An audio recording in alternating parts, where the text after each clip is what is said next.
So, what type of investor are you? We've talked about active or passive management. We've talked about growth or value investing, and the difference. Small cap, large cap company. We've talked about all these. So, what type of investor are you, right? Or like, what's your investment style? Because if you're like most investors, you probably haven't given it a lot of thought, right? But gaining a basic understanding of the major investment styles is one of the fastest ways to make sense out of the thousands of investments that's available to you today. Now, the major investment styles, can really be broken down into three dimensions: active versus passive management, growth versus value investing, and then small cap versus large cap companies. Now, what we're going to try to do is walk through some of these, right? And this way you can assess your preference, and that's going to give you a quick idea of what investment style might fit your personality. But let's start off with active or passive management. So, in determining your investment style, you should first consider the degree to which you believe the financial experts can create greater than normal returns. Um, Investors who want to have professional money managers carefully select their holdings, will be interested in active management. Actively managed funds typically have a full time staff of financial researchers and portfolio managers who are constantly seeking to gain larger returns for investors. Since investors must pay for the expertise of the staff, actively managed funds typically charge higher expenses than passively managed funds. Now, some investors doubt, the abilities of active managers in their quest for outsized returns. This position rests primarily on empirical research that shows over the long run, many passive funds earn better returns for the investors than do similar, actively managed funds. So, passively managed funds have a built in advantage. And since they do not require researchers, the fund expenses are usually pretty low. So that leads us to the next one. Are you going to be into growth or value investing? Right? So, you got to consider whether you prefer to invest in fast growing firms or underpriced industry leaders. To determine which category a company belongs to, analysts are going to look at a set of financial metrics and use judgment to determine which label fits best. Now, the growth style of investing looks for firms that have high earnings growth rates, right? High return on equity, high profit margins, and low dividend yields.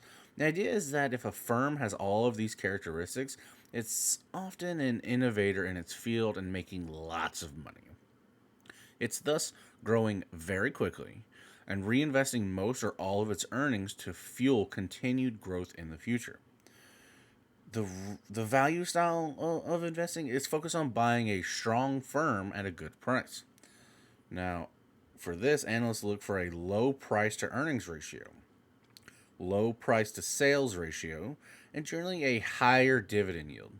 The main ratios for the value style show how this style is very concerned about the price at which investors buy in. Now, speaking of those companies, we got to talk about the last thing, which is going to be small cap or large cap companies, right? So that's the final question. The final question is going to be, you know, to your preference in investing in either small or large companies. So the measurement of a company's size is what's called the market capitalization, or CAP for short. Now, market capitalization is the number of shares of stock a company has outstanding, multiplied by the share price. Some investors feel that small cap companies should be able to deliver better returns because they have greater opportunities for growth and they're more agile. However, the potential for greater returns in small caps comes with greater risk. Among other things, smaller firms have fewer resources and often less diversified business lines. Share prices can vary much more widely, causing large firms to gain large losses. Right now, because of this, investors, you got to be comfortable with taking on this additional level of risk if you want to tap into a potential for these much greater returns, right? High risk, high return. Well, more risk averse investors, you might find greater comfort in more dependable large cap stocks. So, among the name of some large caps, you're going to find stuff like GE, Microsoft, ExxonMobil.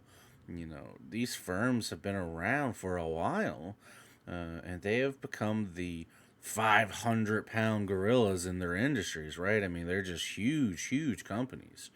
Now, these companies may be unable to grow as quickly since they're already just so ginormous, but they also aren't likely to go out of business without warning. I mean, they've been here for a really long time. Chances are they're going to still be here for a really long time. So, from large caps, investors can expect slightly lower returns than with small caps, but less risk as well. So, that's why a lot of people will, you know, go for large cap companies, and then they're going for the value investing, and they're looking for the long term.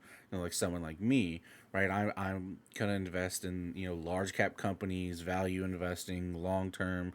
We're talking 15 plus years. So what's the bottom line here? Like, what do we learn from all this? What can we take away?